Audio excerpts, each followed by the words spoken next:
મિત્રો, આપણે BSNL સ્ટાફના મિત્રો અને બધા જે રિટાયર્ડ થઈને ત્યાં આપણે ભેગા થયા છીએ.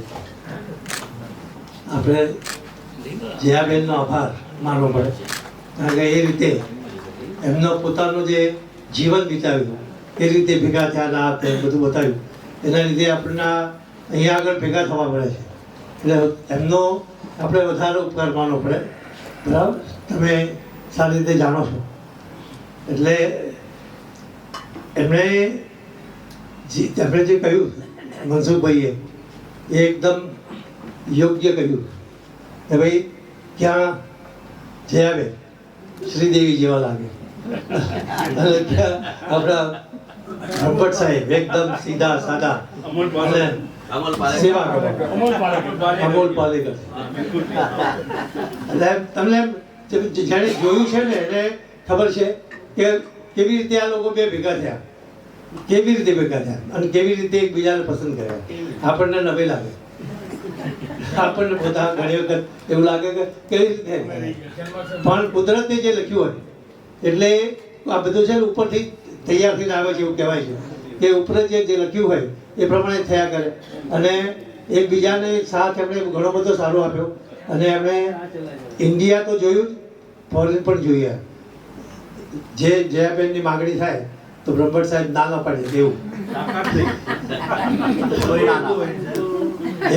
એવું કહેવાય એમ.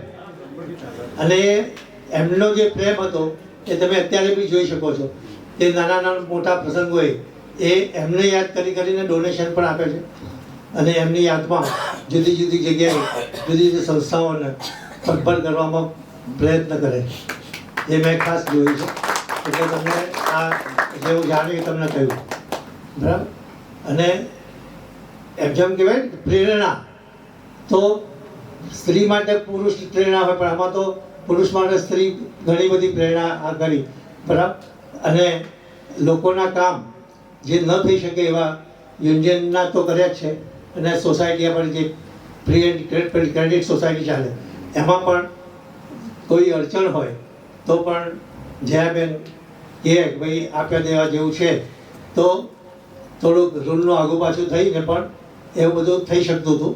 અને એમણે ટૂંકમાં એમને કોઈ દાડો તકલીફ પડી નથી કે ભાઈ ખોટું કરી દો પાછળથી કંઈ થયું એવું નથી. એમણે કારણ કે એની પાછળની મુખ્ય વાત શું છે, ભાવના છે. કોઈ પણ કાર્ય આપણે જે કરીએ જો ભાવના સારી હોય તો કુદરત મદદ કરતી જ હોય છે.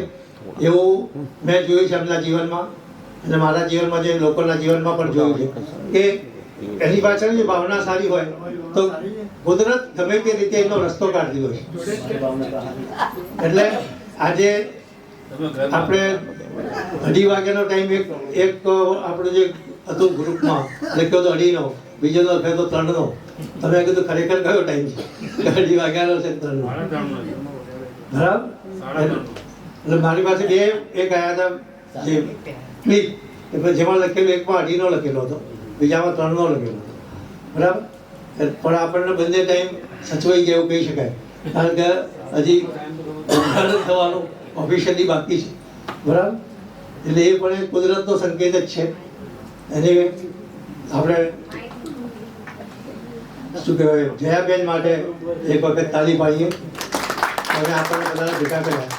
Thank you very much.